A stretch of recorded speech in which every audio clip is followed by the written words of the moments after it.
I'm excited to introduce you to Mary Anning. She was a paleontologist who made groundbreaking discoveries in a time when women were not welcome in the community of science. Hi, I'm Kira from Dinosaur State Park. Let's explore Mary Anning's life. In the face of all the trials that came with being a working-class woman in the early 1800s, Mary Anning was truly a pioneer of paleontology. She was born in 1799 and grew up in the Lyme Regis area on the southern coast of England. Mary's father taught her how to find and clean fossils, which was an unheard of experience for young girls growing up in the area during that time. She had very little schooling, but she taught herself the natural sciences. Unfortunately, Mary lost her father at a young age, which meant that she had to sell her findings to support her family and make ends meet. A large portion of these fossils were purchased by male scientists. Despite preparing, sketching, describing, and identifying all of the specimens that she sold to make a living, Mary's work was often not credited, and she was not given the opportunity to publish her findings under her own name. Let's take a look at some of the many important fossils she discovered. When she was just 12 years old, Mary and her brother found the first complete ichthyosaur skeleton in the year 1811 or 1812. Looking at one, you might think that it was a giant fish, or maybe even a dolphin. Check out this cool vertebra from an ichthyosaur. That means it's part of the spine of the ichthyosaur. Ichthyosaurs were actually marine reptiles. Just last year, scientists discovered that ichthyosaurs were top predators after they found a huge skeleton, almost as big as the ichthyosaur itself, inside of its stomach. Some species of ichthyosaur have been found at over 80 feet long. Imagine a huge predator the size of a blue whale. Mary found another new marine reptile in 1823. At first, people couldn't believe their eyes and thought it had to be a fake. Plesiosaurs were really weird and cool animals. They had really tiny heads attached to a very long neck, which helped them to hunt. Looking at the skull of this plesiosaur, we can see all the teeth that would have helped them to hunt and catch fish.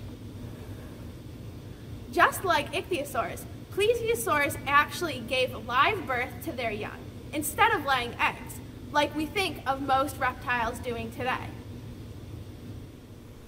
Mary discovered a lot of important marine fossils, but she didn't just study animals living in the water.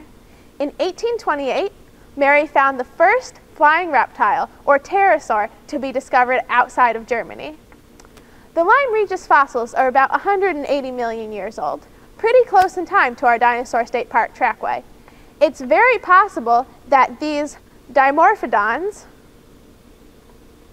were flying overhead at the same time that our tracks were being made, while they migrated from England to Mexico.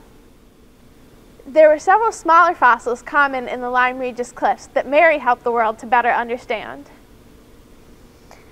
Ammonites were actually early cephalopods, which means they're in the same group as animals like the squid and the octopus that we're more familiar with.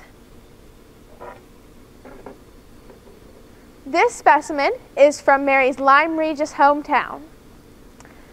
However, ammonites could actually come in all different shapes and sizes.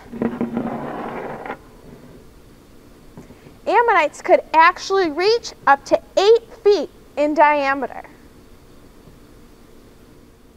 Just like the ammonites, belemnites were also early cephalopods.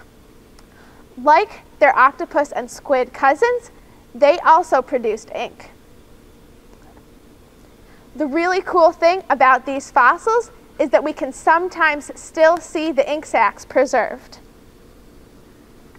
In fact, Mary would actually go to this side of a belemnite fossil and extract the ink from it, which she would then sell to local artists.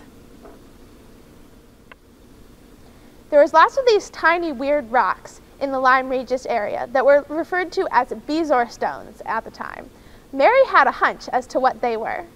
She cut them open and found small fossils on the inside.